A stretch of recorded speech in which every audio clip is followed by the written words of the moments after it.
Bye-bye, Miss American Pie. Drove my Chevy to the levee, but the levee was dry. Today, America sits uneasily with herself. Whiskey and rye, singing, this will be the day that I die.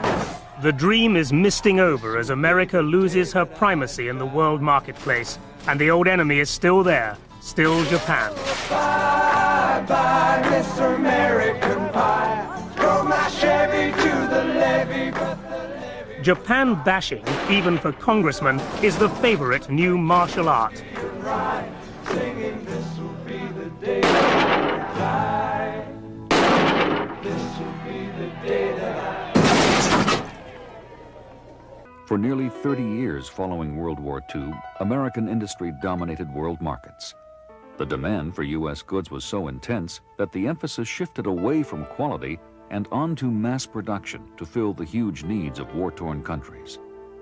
Many U.S. businesses abandoned statistical process control and substituted mass inspection of outgoing product in a vain attempt to ensure quality.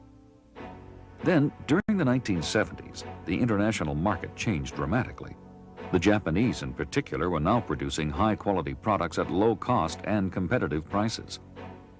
U.S. businesses as diverse as consumer electronics and automobile manufacturing lost significant market share to international competition. By June of 1980, when NBC broadcast its white paper titled, "If Japan Can, Why Can't We?" Last January, the president himself added to the national embarrassment with a disastrous visit to Japan. The trip had an air of desperation, as the most powerful man in the world half bullied, half cajoled the successful Japanese.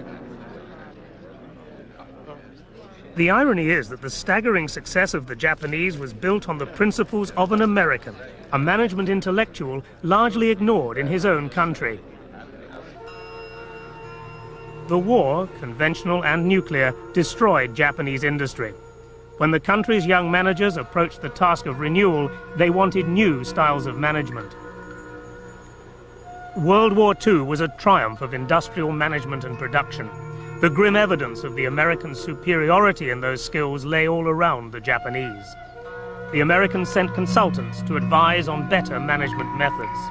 Deming さんの話にプラスしたのはね、これはやっぱりね、人間の本質が影響してる。どんなにレクチャーしたって、どんなに指導をうまくしたって、どんなに本を読ましたってダメなの。だから人間の品質管理をすべきであるというのは僕の考えなんですよ。人間の品質管理をやるべきである。で、私はこれを始めたわけです。人間を含めての品質管理っていうのをそれからずっとやりましてね。Teaching them the quality improvement methods that so dramatically altered their economy. In 1947 and again in 1950, Dr. Deming visited Japan as an advisor on statistical sampling techniques under General Douglas A. MacArthur. Later, the Union of Japanese Scientists and Engineers sponsored Deming as a teacher and consultant to industry. The whole world is familiar with the transformation of Japan. Before implementing Deming's 14 points and statistical process control, Japanese consumer goods had a well-earned reputation for low quality.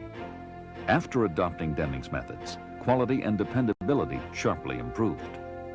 In recognition of his efforts, the Japanese established the Deming Prize to be awarded annually to the company with the most outstanding. After the war, for a decade, figures showed that we were doing well. We were not. We were doing miserably. And it caught up with us. The style of management caught up. We can't get by with it. Dr. W. Edwards Deming, 91 years of age, has long believed the American dream was a mirage. As the man the Americans sent to reconstruct the Japanese economy after the war, he is the original management guru. His seminars are quasi-religious. He still holds young American managers in thrall throughout 4 days of the Deming gospel. Responsibility for quality lies at the top. Yet despite his seminal influence on Japan and latterly on America and Europe, it still rankles that his own countrymen have never really understood. People are doing their best. That's our downfall. Doing their best without knowledge.